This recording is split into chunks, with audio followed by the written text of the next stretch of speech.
Bapak mah jualan ya Pak? Iya, yang penting dapat. Berbagi bukan berarti mengurangi. Berbagi tidak mungkin tak berarti. Walau sedikit pun takkan menyakiti. Sesederhana senyum pun dapat mengobati hati yang letih. Banyak di luar sana orang-orang yang membutuhkan rangkulan tangan kita, berjalan bersama kita, tersenyum bersama kita.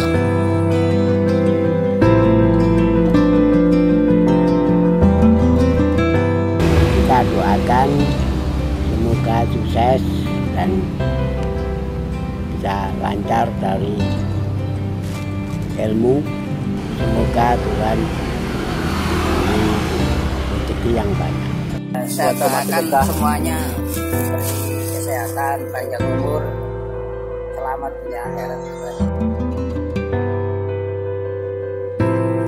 Mari kita sisihkan beberapa kenangan manis pada mereka yang juga masih saudara kita yang nantinya akan membawa kita naik ke surga.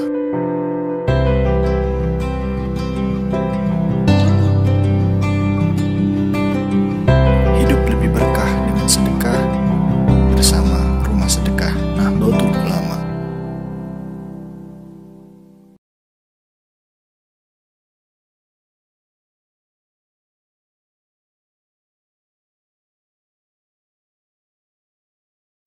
Bismillahirrahmanirrahim.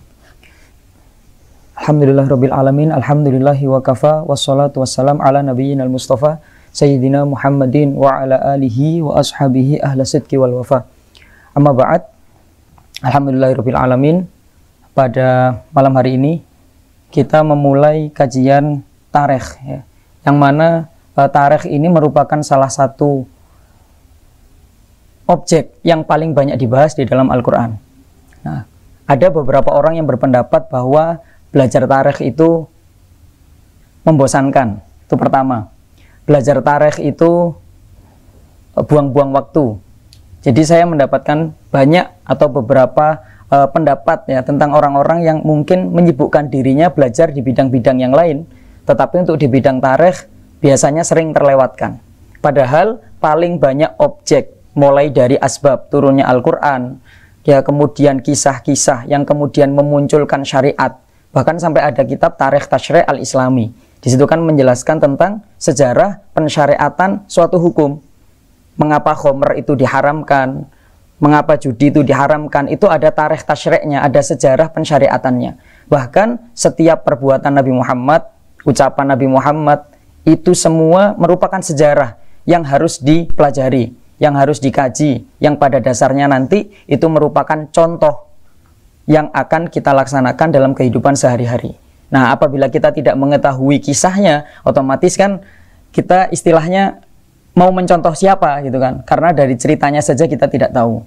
Nah, mungkin untuk referensi tarikh yang saya gunakan, ini ada kitab Waithu Sahabah Al-Matirah. Ya, mungkin ada nanti di-share juga teman-teman. Jadi ada Waithu Sahabah Al-Matirah. Ini karya Syekh Muhammad bin Ali Ba'atiyah. Ya, ini rektor Universitas Imam Syafi'i Mukalla Hadramaut Yaman. Beliau mensyarah Nazm Al-Hadiqah An-Nadhirah. Karyanya Al-Habib As-Sayyid Abu Bakar Al-Adni bin Ali Al-Masyhur, yang tufi pada kemarin ya, yang beliau wafat. Yang mudah-mudahan dengan kita mempelajari Nazm Al-Hadiqah An-Nadhirah, kita mendapatkan predikat termasuk murid beliau Al-Habib As-Sayyid Abu Bakar Al-Adni, karena beliau termasuk al-alim yang ada di Hadramaut. Beliau termasuk tokoh yang cukup disegani, dan beliau ahli di bidang sastra ya, beliau ahli di bidang bahasa. Oleh karena itu beliau mengarang Nazm Al-Hadiqah An-Nadhirah, di mana nazm ini menceritakan mulai dari Rasulullah, mulai sebelum lahir sampai beliau wafat, dengan berbagai kisah yang mungkin jarang kita temui. Sebagai contoh, peperangan yang terjadi di zaman Rasulullah SAW, yang sering kita dengar adalah peperangan-peperangan besar seperti perang Badar, perang Uhud, perang Khandaq. Itu yang sering kita dengar. Padahal disebutkan di dalam kitab Waithu Sahabah yang mensyarah dari Nazm Al-Hadiqah An-Nadhirah, kayak Al-Habib Abu Bakar Al-Adni, ini disebutkan kurang lebih ada 60 peperangan, baik yang diikuti maupun yang tidak diikuti oleh Rasulullah. Nah, mungkin pada pertemuan pertama, pada malam hari ini, yang kita bahas pertama adalah sebelum lahirnya Rasulullah SAW. Ya, kita tahu bahwa zaman jahiliyah, ya, dikatakan zaman jahiliyah itu bukan karena zaman bodoh, karena orang jahiliyah itu tidak ada yang bodoh.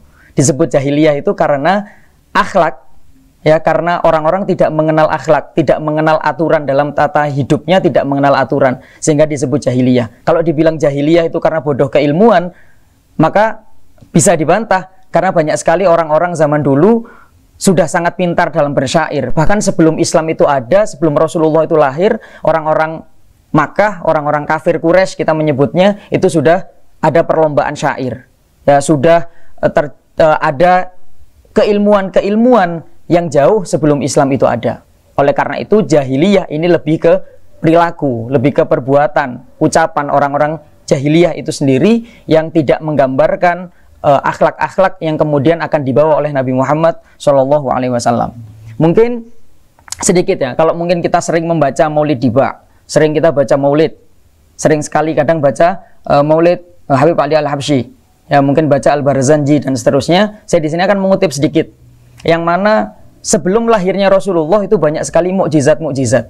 Kalau kita bicara mukjizat itu kan turunnya kepada Nabi.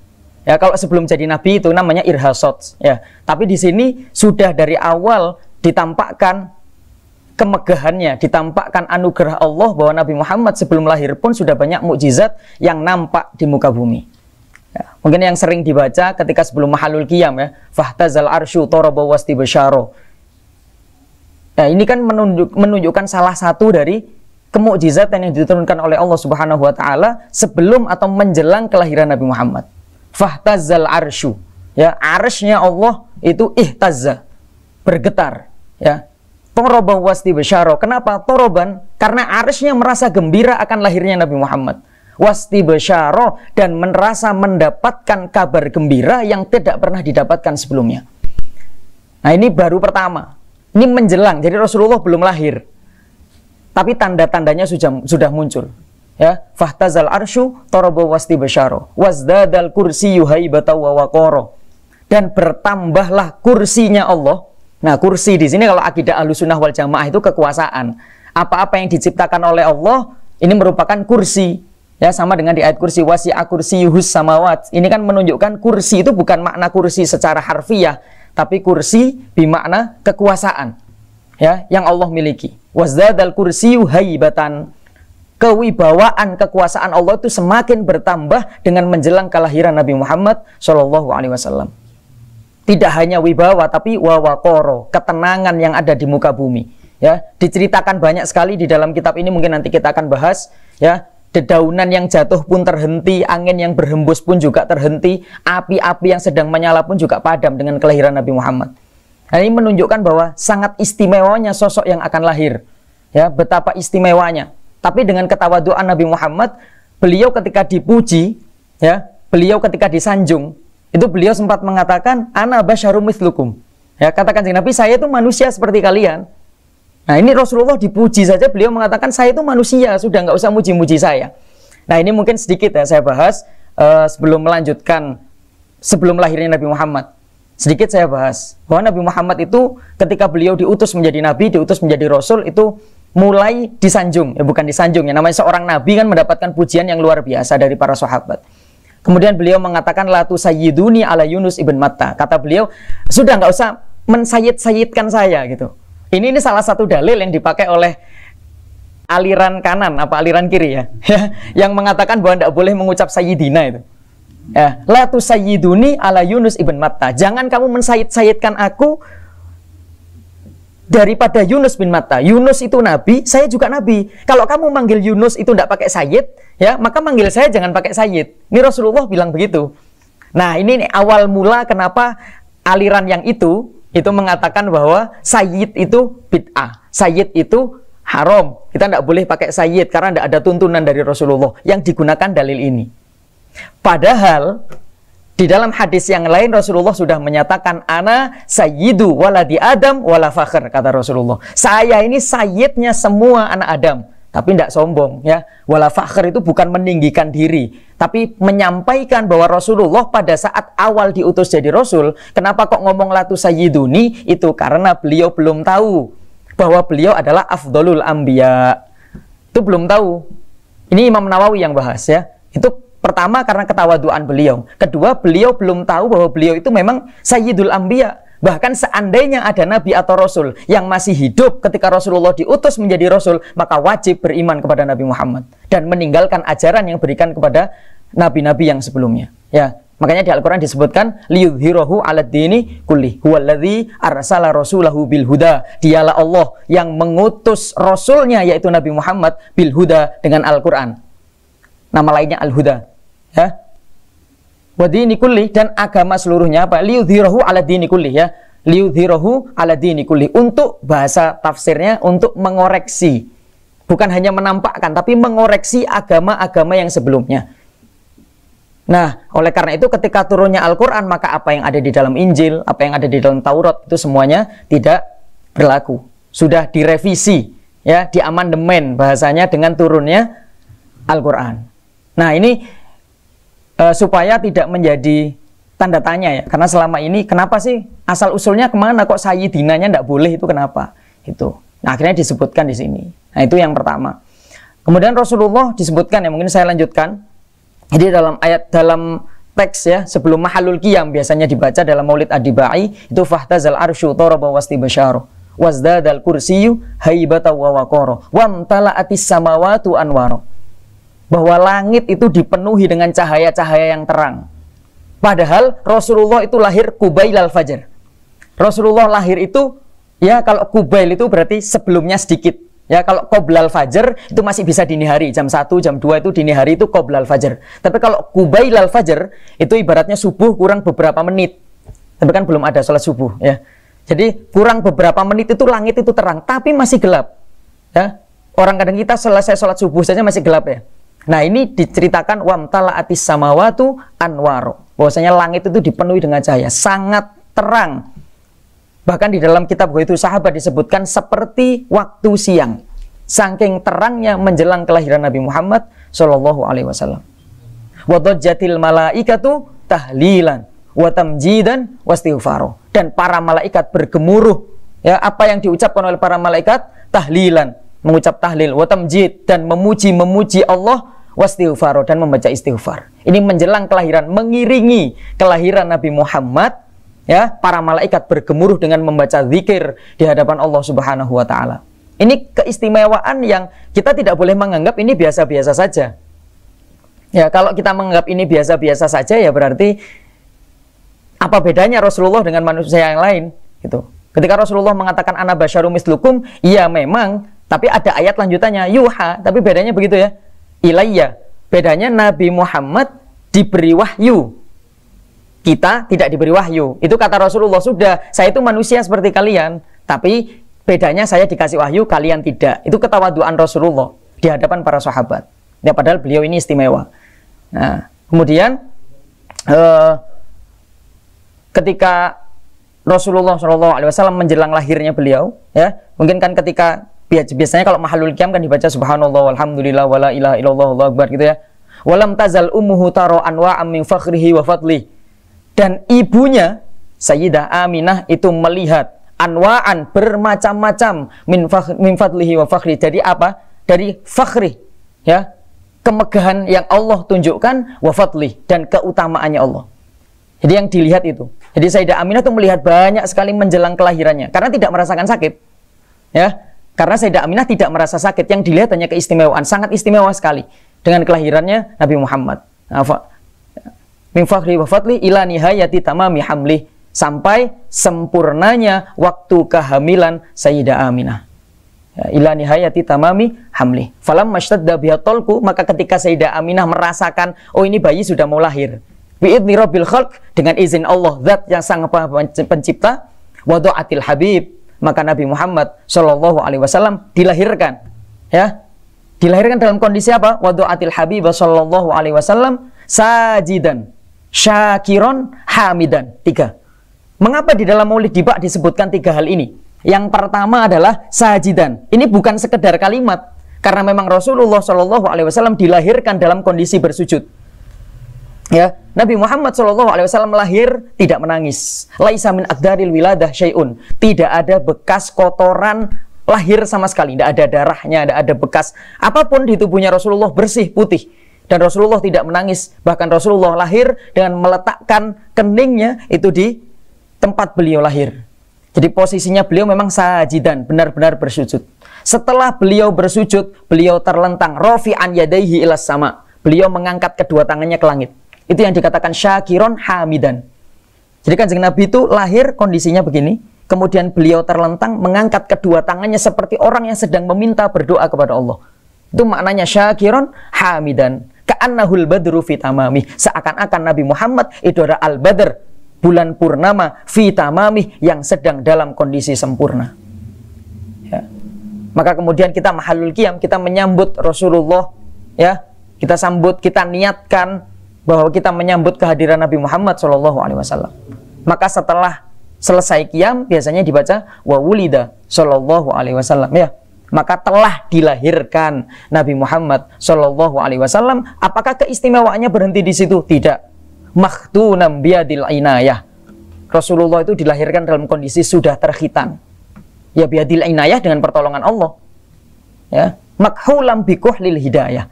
Ya, matanya beliau itu sudah seperti orang yang pakai celak. Jadi kelihatannya sudah yang ganteng. Istilahnya kan orang pakai celak itu kan nambah ketampanan, ya. Jadi pakai celak sudah kelihatan kayak orang pakai celak, sudah dalam kondisi terkhitan. Ya, makhulam bikuhlil hidayah. Fa asyraqa bi bahaihil fadha.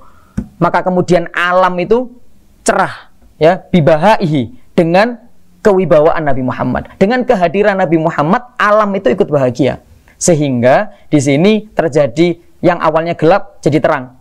Bibahaihil fadha wa tala'ala al-kaunu min nurihi wa adha. Maka al-kaun, semua alam semesta berubah menjadi wa tala'la, ya, gemerlap cahayanya itu cukup terang sekali yang menerangi alam semesta. Ya.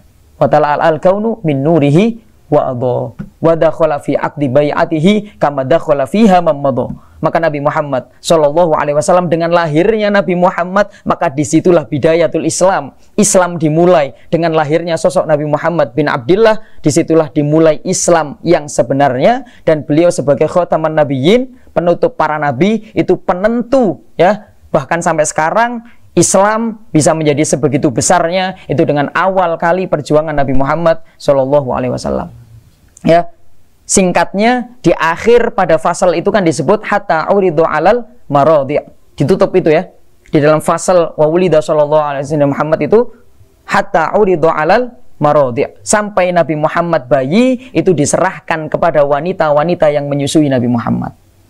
Nah, ini saya bukan menyalahkan, tetapi seringkali ketika mungkin sejak kecil, ya, kita diajari bahwa yang menyusui Nabi Muhammad itu Sayyidah Halimatus Sa'diyah. Mesti begitu, ya? Mesti. Siapa yang menyusui Nabi Muhammad? Sayyidah Halimatus Sa'diyah. Sekarang kita sendiri saja. Kita sendiri saja kemudian tiba-tiba begini, siapa yang menyusui kamu? Kita bilang orang lain, kan kita pasti marah. Ya, sepatutnya ketika ada anak bayi yang menyusui orang lain, ya ibunya sendiri. Maka ketika disebut siapa yang menyusui Nabi Muhammad? Sayyidah Halimatus Sa'diyah. Ini kan mungkin kita belum merasakan, gitu loh. Tapi pada akhirnya ketika saya membaca dan saya pada akhirnya tahu, oh ternyata aneh juga, ya, ketika kita mengatakan siapa yang menyusui kamu? Misalkan tetangganya, gitu. Kan terasanya aneh. Nah, sama ketika kita ditanya siapa yang menyusui Nabi Muhammad SAW, mesti jawabannya Sayyidah Halimatus Sa'diyah. Padahal Sayyidah Halimatus Sa'diyah itu adalah orang ke-10 yang menyusui Nabi Muhammad. Yang 9 kemana? Kan begitu, ya. Dari 10 orang disebutkan yang terakhir, nah yang 9 ini kemana? Gitu. Maka patut kita coba luruskan, bukan diluruskan, ya, tapi coba dipantas-pantaskan lah. Mana kita memuji Nabi Muhammad SAW, siapa yang menyusui beliau untuk pertama kali? Yaitu ibunya Sayyidah Aminah radhiyallahu anha. Ya. Memang iya, yang menyusui Rasulullah pertama kali ya Sayyidah Aminah. Walaupun hanya 7 hari. Ya, sab'ata ayyam. Walaupun hanya 7 hari, tetap namanya seorang ibu ya ingin menyusui putranya sendiri. Kan begitu, ya. Jadi ketika ditanya siapa yang menyusui Rasulullah, Sayyidah Aminah. Nah, kemudian Sayyidah Halimatus Sa'diyah di mana posisinya? Beliau orang ke-10. Tidak bisa dipungkiri kenapa Sayyidah Halimatus Sa'diyah paling terkenal di antara murdi'atun Nabi SAW. Mengapa seperti itu? Karena Sayyidah Halimatus Sa'diyah mengalami beberapa kejadian yang cukup luar biasa, mulai dari menjemput Rasulullah ke dalam, sampai membawa Rasulullah ke daerah Bani Sa'ad, yaitu kampungnya Sayyidah Halimatus Sa'diyah, sampai dipulangkan kembali di usia 2 tahun kepada keluarganya. Nah, ini keistimewaannya itu berjalan terus-menerus. Mulai dari unta yang awalnya jalannya pelan bisa terasa agak cepat, bukan untanya yang berlari ya, tetapi oleh Allah dilipat supaya Nabi Muhammad ini cepat nyampe ke tempatnya Sayyidah Halimatus Sa'diyah.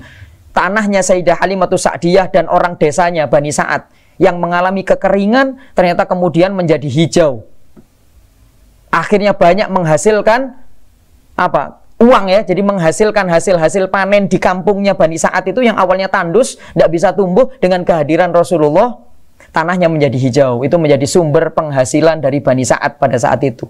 Keistimewaan yang ditampakkan oleh Allah di hadapan Sayyidah Halimatus Sa'diyah menyebabkan nama Halimatus Sa'diyah cukup terkenal di kalangan masyarakat, ya, khususnya kaum muslimin itu cukup terkenal. Tetapi kita tidak boleh memungkiri sejarah bahwa ada 9 orang sebelum Sayyidah Halimatus Sa'diyah yang menyusui Nabi Muhammad. Yang pertama adalah As-Sayyidah Aminah. Yang kedua yang menyusui Nabi Muhammad adalah Suwaibah Al-Aslamiyah, Maulat Abi Lahab. A'taqoha inda wiladati Nabi SAW bibisyarotih. Jadi yang kedua yang menyusui Nabi Muhammad disebutkan dalam kitab Bughyatus Sahabah adalah Suwaibah Al-Aslamiyah. Suwaibah Al-Aslamiyah ini siapa? Suwaibah Al-Aslamiyah adalah Maulat Abi Lahab, budak perempuannya Abi Lahab. Ya, punya budak perempuan namanya Suwaibah Al-Aslamiyah. A'taqoha yang dimerdekakan oleh Abu Lahab inda wiladatin Nabi SAW. Jadi ketika Nabi Muhammad terakhir, Suwaibah ditanya, kamu merdeka enggak? Ya sudah, kalau kamu merdeka mau, tapi susi ponakan dulu. Saking gembiranya dengan kelahiran Nabi Muhammad. Ya, karena Abu Lahab merasa, oh saya punya ponakan laki-laki, ini penerus saya nanti. Ya, meneruskan untuk agama jahiliyah. Padahal belum tahu bahwa dengan lahirnya Nabi Muhammad, agama jahiliyah akan hilang dan digantikan dengan agama yang dibawa oleh Nabi Muhammad SAW. Ini yang kedua. Yang ketiga, Nabi Muhammad termasuk murdi'atun Nabi adalah Khawlah binti Al-Mundhir Al-Ansoriyah. Sudah ketahuan dari namanya ya. Khawlah bintil Mundhir Al-Ansoriyah. Khawlah bintil Mundhir ini adalah tokoh Ansor, ya, tokoh Ansor berarti asli orang Madinah, ya, imma dari suku Aus atau dari suku Khazraj. Jadi dari suku Ansor asli, pertama kali orang Ansor yang menyusui Nabi Muhammad adalah Khawlah bintil Mundhir. Ini orang ketiga. Yang keempat, ini yang menyusui Nabi Muhammad adalah Imra'ah min Bani Sa'ad, ya, lam yuzkar ismuha. Jadi ada seorang perempuan dari kampungnya Bani Sa'ad. Jadi kampungnya Bani Sa'ad ini kan Halimatus Sa'diyah ya. Halimatus Sa'diyah itu berasal dari Bani Sa'ad.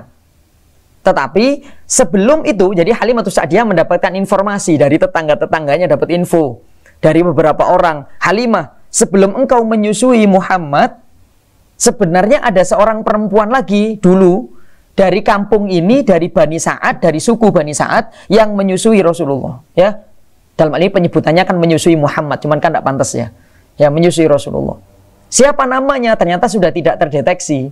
Akhirnya di dalam kitab-kitab sejarah disebutkan Imro'ah, bukan namanya Imro'ah ya. Kalau di Indonesia banyak orang namanya Imro'ah ya, tapi kalau di sana nggak ada. Jadi Imro'ah ini seorang perempuan yang tidak disebutkan namanya dari kampung yang sama dengan Halimatus Sa'diyah. Ini yang keempat. Ya, yang kelima, Rasulullah ini disusui oleh Ummu Aiman. Ini nama ini saya rasa juga sudah tidak asing. Ya, Ummu Aiman ini yang mendampingi ibunda Nabi SAW, Sayyidah Aminah ya. Ya, mau dibilang pembantu kan tidak enak. Jadi ini yang mendampingi ya ibunda Nabi, mendampingi Rasulullah pada saat kecil ya. Maka Ummu Aiman juga termasuk min murdi'atin Nabi, termasuk wanita-wanita yang menyusui Nabi Muhammad. Ini 5 orang. Kemudian 5 ya. Yang selanjutnya yang ke-6, 7, 8. Ini Kanjeng Nabi pernah menyampaikan kepada para sahabat, beliau bercerita, beliau mengatakan, ana ibnul awatik min Sulaim, katanya. Saya ini adalah anaknya Atikah dari Bani Sulaim. Jadi ada suku Bani Sulaim. Nah, ini beliau menyampaikan anak Ibnul Awatik. Awatik itu jamak dari Atikah. Jamak itu kalau dalam ilmu nahwu lebih dari 2. Berarti ada 3 Atikah yang menyusui Nabi Muhammad dari suku yang sama. Berarti ini yang ke-6, 7, 8. Jadi nomor 6 ini namanya Atikah, 7 juga Atikah, 8 juga namanya Atikah. Dari satu kampung yang sama. Yang jelas orangnya beda. Karena Nabi Muhammad mengatakan Ibnul Awatik. Saya anaknya Atikah dari Bani Sulaim. Itu 3 orang berarti. Ini sudah hitungan minimal ya. 3 orang yang terdeteksi karena bentuknya bentuk jamak. Sudah 8 orang. Yang ke-9 adalah Ummu Farwah. Ya, Ummu Farwah. Ummu Farwah ini dalam beberapa literasi beliau termasuk orang daerahnya Rasulullah. Ya, jadi Rasulullah kan ada di Mekah ya. Jadi termasuk orang daerahnya Rasulullah itu bernama Ummu Farwah. Ya, banyak di kitab Hilyah itu disebutkan. Jadi nama Ummu Farwah memang asing. Tapi ya sebenarnya adalah orang dekat dengan Nabi Muhammad, sudah tidak asing lagi gitu. Kenapa kok Rasulullah ini banyak yang menyusui gitu ya? Sebelum saya membahas Halimatus Sa'diyah kan muncul pertanyaan, kenapa sih Rasulullah ini kok banyak yang menyusui beliau ini, kenapa kok banyak gitu? Nah, karena kenapa kok berpindah-pindah? Nah, ini. Jadi zaman dulu ya, jadi rodoah menyusui bayi itu merupakan apa namanya ya? Profesi. Ya, boleh disebut pekerjaan. Jadi dulu ketika ada seorang bayi lahir, maka orang-orang perempuan itu berebut untuk berprofesi sebagai ibu sepersusuan dari si bayi ini. Tapi dibayar. Jadi untuk bekerja memang. Nah, karena di sini posisinya bekerja, otomatis kan harus ada uangnya. Di sisi lain, ibunda Nabi Sayyidah Aminah merupakan seorang yang tinggal sendiri. Setelah ditinggal Sayyid Abdullah wafat, ketika Rasulullah masih ada di dalam kandungan, beliau sendiri. Ya, pekerjaan juga tidak menentu, keuangan juga tidak menentu. Sehingga untuk membayar murdiah, membayar orang perempuan yang mau menyusui Rasulullah, ya tidak mampu. Nah, sehingga banyak wanita-wanita yang sempat nanya, Rasulullah ini kan tampan gitu ya. Banyak yang mau menyusui jadi ibu sepersusuan itu kepingin. Jadi pada akhirnya nanya dulu ke Sayyidah Aminah, ini anakmu, tapi biayanya segini. Nah, pada akhirnya tidak jadi, karena tidak punya biaya. Maka wanita-wanita yang menyusui Rasulullah ini adalah wanita-wanita pilihan yang memang dipilih oleh Allah Subhanahu wa taala untuk menyusui sosok yang sempurna, yaitu Nabi Muhammad Shallallahu alaihi wasallam. Itu alasannya, ya. Sehingga yang terakhir, yang ke-10 adalah Halimatus Sa'diyah. Ini baru ke-10. Tadi sudah saya sebutkan kenapa beliau ini terkenal gitu ya. Nah, jadi ketika Halimatus Sa'diyah ini juga seperti itu. Halimatus Sa'diyah juga sosok yang kemudian mendengar kabar bahwa membutuhkan seorang perempuan untuk menyusui Nabi Muhammad. Maka Halimatus Sa'diyah ini datang dari Bani Sa'ad, jauh-jauh boncengan sama suaminya, tapi pakai onta. Ya, jadi boncengannya jangan dibayangkan boncengan-boncengan sekarang. Jadi boncengan pakai onta sama suaminya jemput Rasulullah dari desa Bani Sa'ad atau suku Bani Sa'ad ke Quraisy. Ya, itu kalau kita bicara sukunya. Ya, tapi ke Mekah. Kemudian sudah berangkat. Sampai di rumahnya, kemudian ketemu ya Sayyidah Aminah, kemudian Rasulullah diserahkan. Ketika perjalanan pulang, jadi istilahnya orang kalau onta itu kan pelan-pelan. Ketika berangkat kok kayaknya lama ya, tapi ketika pulang kok kayak cepet gitu. Jadi bukan ontanya yang lari, tapi memang oleh Allah dipersingkat perjalanan itu, seakan-akan merasakan lebih cepat daripada pada saat berangkat. Nah, ini untuk melindungi Rasulullah ya, supaya tidak kepanasan gitu kan, karena ada di atas onta itu kan jalannya pelan gitu. Sampai di rumahnya Sayyidah Halimatus Sa'diyah, mulailah di situ Rasulullah bersama beliau. Ya, tanah yang awalnya tandus jadi hijau, ekonomi masyarakatnya jadi makmur semuanya akibat kehadiran Nabi Muhammad. Halimatus Sa'diyah juga begitu. Jadi ceritanya Halimatus Sa'diyah ini juga punya anak, yang ketika anaknya Halimatus Sa'diyah ini makan, keluarganya ini pas-pasan. Ya, jadi makan keluarganya Halimah dengan suaminya dengan anaknya saja ini sudah pas-pasan. Apalagi kehadiran satu orang lagi, kan logikanya begitu ya. Kalau makannya sekarang 4 porsi, kehadiran satu orang kan jadi 5 porsi. Sehingga logikanya keuangan keluarga Halimah itu tidak menentu, tidak cukup. Tapi dengan keistimewaan Nabi Muhammad, kemudian ekonominya naik, kemudian tanah-tanahnya itu bisa menghasilkan tanaman-tanaman yang bisa dipanen, bisa dijual, ya, sehingga bernilai ekonomi uangnya masuk ke keluarganya Sayyidah Halimatus Sa'diyah. Bahkan tidak hanya keluarga Halimatus Sa'diyah, tapi orang kampung Bani Sa'ad itu semua merasakan keistimewaan Nabi Muhammad. Nah, sehingga suku Bani Sa'ad dikenal sebagai suku yang ya paling berhasil, ya pada saat itu paling kaya, karena mukjizat kehadiran Nabi Muhammad. Nah, sehingga pada akhirnya Sayyidah Halimatus Sa'diyah terkenal, paling terkenal ya. Kemudian kenapa kok ketika usia 2 tahun Rasulullah dipulangkan sama Sayyidah Halimah, kenapa kok dipulangkan ke Sayyidah Aminah lagi? Nah, ini karena ada beberapa kejadian ya, termasuk hadis syaqi sodri, termasuk kejadian dibelahnya dada Nabi Muhammad ya, hatinya diambil, disiram dengan air yang tidak tahu itu airnya dari mana ya oleh para malaikat itu pada saat usia 2 tahun. Jadi Sayyidah Halimah Sa'diyah itu selesai menyusui Nabi Muhammad, dibaringkan. Yang namanya anak bayi biasanya kan tidur ya. Habis menyusu kemudian tidur, dibaringkan di tempat tidurnya Sayyidah Halimah Sa'diyah. Ditinggal sama beliau, sudah tidur, ditinggal keluar. Ketika beliau keluar, pintunya ini buka sedikit. Jadi kelihatan apa yang terjadi di dalam. Biasanya kan sama ibu-ibu dibuka sedikit supaya tahu kalau anaknya nangis gitu ya. Kalau anaknya kenapa-kenapa biar kelihatan, dibuka sedikit pintunya. Ternyata malah Nabi Muhammad itu didatangi sosok ya yang tidak jelas wajahnya ya. Jadi sosok putih begitu bercahaya didatangi Rasulullah di kamarnya Sayyidah Halimatus Sa'diyah. Takut nggak berani masuk, sudah dibiarkan. Kemudian Rasulullah ini badannya Rasulullah ini tertutup ya, maksudnya tertutup dengan sosok ini, kemudian dibelah dadanya, diambil hatinya, disiram dengan air, watala la'at kal fiddah. Maka hatinya Rasulullah itu bercahaya seperti kerlipan perak. Setelah itu dikembalikan lagi, diusap. Wah tazat. Jadi Halimah Sa'diyah itu kan gemetar posisinya. Ketika itu beliau seperti orang yang sedang digetarkan. Jadi sedang digetarkan itu seperti orang yang digetarkan. Otomatis kalau orang bergetar biasanya kan matanya terpejam ya. Nah ketika matanya terbuka kembali, mata beliau terbuka, itu sosok yang tadi sudah tidak ada. Karena peristiwa inilah ketakutan itu cukup mendalam. Ya ibaratnya orang trauma, ini kejadian apa ini, kok aneh nih, diapakan tadi ini. Akhirnya dikembalikan lagi ke Sayyidah Aminah, diceritakan, sudah saya takut ada apa-apa dengan putramu, saya kembalikan lagi ke engkau. Jadi dikembalikan lagi kepada Sayyidah Aminah. Nah di dalam sejarah, dalam secara keseluruhan sejarah, kalau di sini kan ceritanya dipisah-pisah, tapi mungkin bisa digabung jadi satu karena peristiwanya sama. Jadi hadis syaqi sodri, peristiwa dibelahnya dada Nabi Muhammad dan dibersihkannya hati Nabi Muhammad itu terjadi dalam fase-fase tertentu. Dalam sepanjang umur hidup Rasulullah itu terjadi sebanyak 4 kali. Ya. Jadi Rasulullah itu dibersihkan hatinya itu 4 kali. Pada saat apa? Pada saat fase-fase penting dalam hidup Nabi Muhammad. Yang pertama pada saat masih kecil. Anak kecil ini kan masih suci, masih bersih gitu ya. Sehingga dibersihkan. Yang kedua pada saat menjelang balik. Sudah tamyiz. Ya, anak sudah agak gede. Nah, ini pada saat beliau usia 10 tahun. Jadi ceritanya usia 10 tahun ini Rasulullah sedang main. Ya, saya tidak boleh bilang mainnya itu kayak anak-anak sekarang. Jadi Rasulullah sedang bermain di padang pasir, diceritakan fis sohro ya.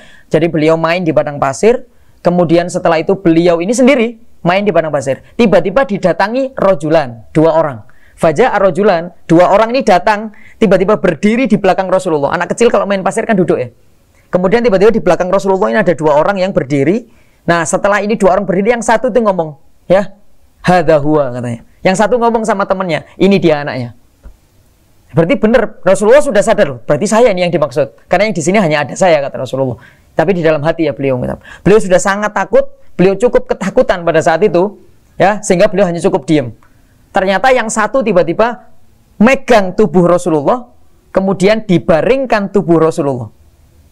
Sedangkan yang satu lagi syaqqa sodri, jadi membelah dada Nabi Muhammad, diangkat hatinya, dibersihkan dengan air, dikembalikan lagi, terus diusap dadanya. Kemudian Rasulullah semacam dihentakkan 1 kali, ketika beliau membuka mata, maka 2 orang tadi sudah tidak ada. Ini kejadian yang kedua. Maka Rasulullah kemudian lari pulang dan tidak berani cerita ke siapapun. Sampai dalam suatu cerita bahwa cerita ini terbongkar setelah Rasulullah ini sudah menjadi Rasul. Berarti sudah lebih dari usia 40 tahun. Jadi sahabat Abu Hurairah sudah tidak asing ya. Sahabat Abu Hurairah ini termasuk sahabat yang paling dekat dengan Rasulullah, termasuk ashabus suffah. Ya, termasuk sahabat-sahabat yang mondok ya di dalamnya Rasulullah, itu sahabat Abu Hurairah, sangat dekat dengan Kanjeng Nabi. Sehingga berani bertanya sesuatu yang tidak berani ditanyakan oleh sahabat yang lain, itu berani. Kalau sudah dekat begitu. Jadi ya bukan iseng ya, duduk sama Rasulullah kemudian nanya, ya Rasul, ada ndak cerita yang sejak engkau kecil sampai sekarang engkau jadi Rasul dan sedewasa ini tidak pernah engkau ceritakan kepada siapapun? Ini berani nih Abu Hurairah ini. Ya lumayan ini ya. Tidak ada orang yang berani begitu. Cuman sahabat Abu Hurairah. Kata Rasulullah, ada. Ya kalau boleh, kalau berkenan saya mau dikasih tahu katanya. Biar istimewa, cuman saya aja. Ini kalau bicara hadisnya hadis ahad. Jadi Fito Bakoh yang meriwayatkan cuman satu orang. Jadi sahabat Abu Hurairah saja yang tahu, karena di situ hanya ada beliau. Diceritakanlah cerita tadi. Ya saya tidak pernah cerita ke siapa-siapa, soalnya waktu itu saya ketakutan. Habis kejadian itu saya pulang ke rumah, saya tidak berani cerita ke siapapun. Pada saat saya usia 10 tahun, ya, Ibn Ashri Sinin, umurnya masih 10 tahun. Tidak berani cerita sampai besar ini, saya pendem saja, tidak cerita. Berhubung kamu minta, ya udah saya kasih. Akhirnya diceritakan kepada sahabat Abu Hurairah. Itu yang kedua. Yang ketiga, itu saat usia beliau 40 tahun, berarti sudah jelas ya, saat akan menerima wahyu pertama Al-Quran. Sudah jelas ini. Berarti yang ini otomatis bersama malaikat Jibril. Ya. Kemudian yang terakhir, ketika akan menerima perintah sholat, yaitu pada peristiwa Isra Mi'raj. Rasulullah melakukan perjalanan Isra Mi'raj itu 1 tahun sebelum beliau hijrah ke Madinah. Kalau beliau hijrah ke Madinah usia 50, berarti 1 tahun sebelumnya yang 49. Jadi antara 49 sampai 50 tahun itulah Rasulullah melakukan perjalanan Isra Mi'raj. Itulah 4 peristiwa di mana hadis Syakki Sodri, ya, dibelah dada Nabi Muhammad, dibersihkan hatinya. Bahkan ketika menjelang menerima perintah sholat, jadi peristiwanya masih di Masjidil Aqsa ya, masih belum naik ke langit, belum ke perjalanan ke Sidratil Muntaha. Jadi masih selesai melakukan Isra saja. Jadi Masjidil Haram ke Masjidil Aqsa. Itu ketika peristiwa Syakki Sodri, ketika dadanya dibelah itu, hatinya diambil, maka diceritakan watala la'at kadzahab. Hatinya sudah berubah, pancaran sinarnya itu sudah seperti emas. Nah ini perbedaannya. Kemudian ditaruh, diusap. Rasulullah cerita tidak merasakan sakit sama sekali. Ya tidak tahu, ya, tidak merasakan sakit, tidak ada bekas la athar fihi, tidak ada bekas di dada Nabi Muhammad. Inilah irhas ya, termasuk hal-hal yang istimewa yang hadir sebelum Rasulullah diutus menjadi nabi, sebelum Rasulullah diutus menjadi rasul. Nah, jadi ada 10 wanita yang menyusui Nabi Muhammad, beberapa mukjizat yang hadir ketika menjelang Rasulullah lahir, pada saat Rasulullah lahir, dan sesaat setelah Rasulullah lahir. Kemudian juga ada kejadian-kejadian pada saat beliau kecil, itu hadits Syakki Sodri, peristiwa dibelahnya dada Nabi Muhammad sebanyak 4 kali di fase-fase penting dalam perjalanan hidup Nabi Muhammad, baik sebelum maupun sesudah diangkat menjadi Rasul. Oleh karena itu penting kiranya di pertemuan selanjutnya kita membahas, ya, tidak apa-apa mungkin kalau misalkan sedikit sensitif, ya bisa istilahnya tidak terlalu ditampakkan ya, karena yang perlu dibahas pertama kali adalah kita di sini memuji-muji Nabi Muhammad. Ya, banyak orang yang menentang Maulid, banyak orang yang menentang tidak usah muji Rasulullah terlalu berlebihan, lakukan aja sunnah-sunnahnya itu sudah membahagiakan Nabi Muhammad. Kita aja manusia kalau dipuji kadang masih seneng, ya. Nah kita muji Nabi kita sendiri masa tidak boleh? Katanya berlebihan. Makanya suruh melakukan sunnah tidak perlu muji-muji, lakukan sunnah tidak perlu baca Maulid. Nah di sini di kitab gua itu Sahabah Al-Matirah yang mungkin kita bahas di pertemuan selanjutnya, bahwa ada lebih dari 10 dalil bolehnya melakukan peringatan Maulid Nabi. Mulai dari yang bersejarah sampai dengan hadis Nabi Muhammad, sampai dengan pernyataan beliau sendiri bahwa peringatan Maulid itu diperbolehkan. Ya, bahkan peringatan Nabi Muhammad bisa menjadi wajib hukumnya, tidak hanya sunnah, bisa menjadi wajib. Perlu ditekankan, ya. Memperingati Maulid Nabi, membaca sholawat Nabi itu hukumnya menjadi wajib jika sudah terjadi penurunan di dalam generasi itu tidak memahami. Jadi la ya'rifuna rumzan fi tarikhin Nabi SAW. Disebutkan oleh Syekh Muhammad Ba'atiyah, kalau ada suatu generasi yang sudah tidak mengenal sejarah Nabi Muhammad, lebih hafal tanggal lahirnya public figure daripada tanggal lahirnya Nabi Muhammad, lebih tahu waktu lahirnya orang yang disenengin daripada waktu lahirnya Nabi Muhammad.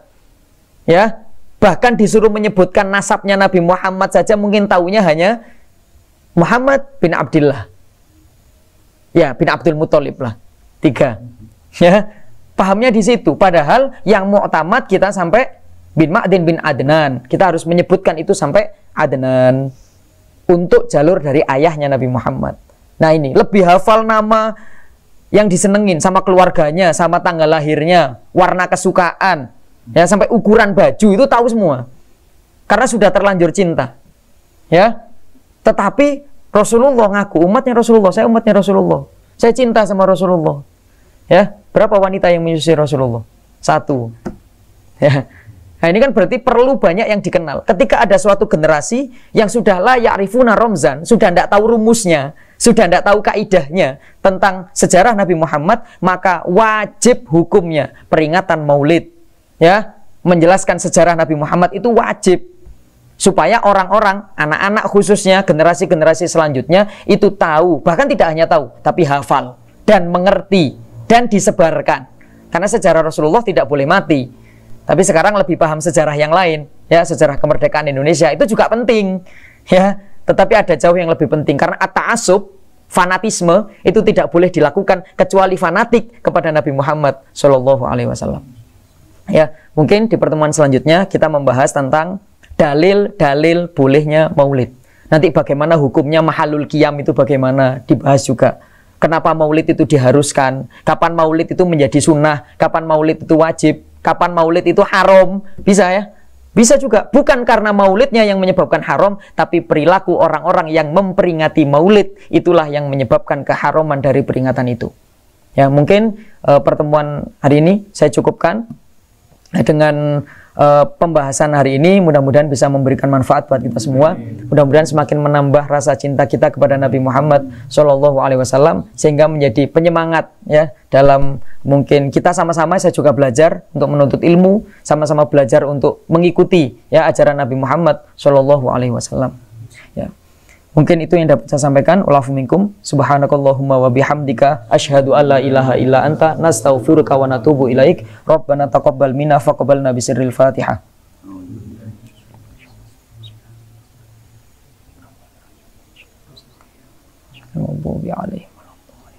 Wa'alafu minkum. Allahumma shalli ala sayyidina Muhammad.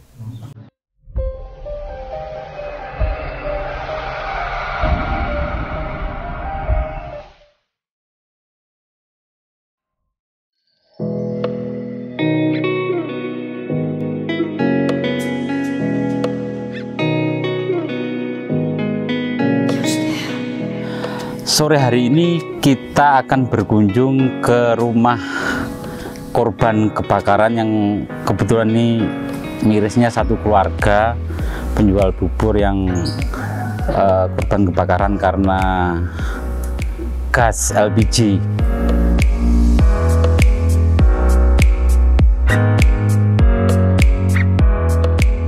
Enggak, pas kena pada api tiba-tiba gitu. Oke, terus lari. Enggak, digendong ayah. Digendong sama ayah? Mana ayah? Namanya siapa ayahnya? Iwan. Iwan siapa yo? Karena memang ada teman-teman, ada media, ada Pak Agus, ada pengusaha dan lain sebagainya. Gitu, titipan. Ini dari Unisma, tidak sangat banyak tapi moga-moga bermanfaat. Paling tidak ini bisa untuk memulai usaha baru. Nanti juga ada tambahan dari teman-teman dari Pak Agus ini, moga-moga ini bermanfaat. Dengan terima kasih.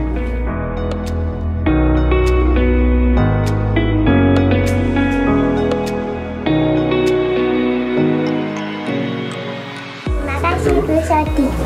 Salim.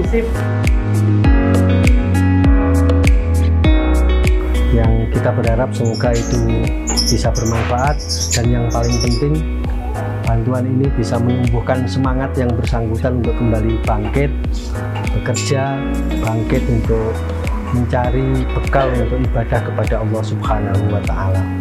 Pesan yang terakhir, kita semua jangan pernah lelah berbuat kebaikan karena kebaikan itu tidak akan pernah lekang oleh zaman. Terima kasih. Allahumma fiq la kami tarik. Wassalamualaikum warahmatullahi wabarakatuh. Waalaikumsalam warahmatullahi wabarakatuh.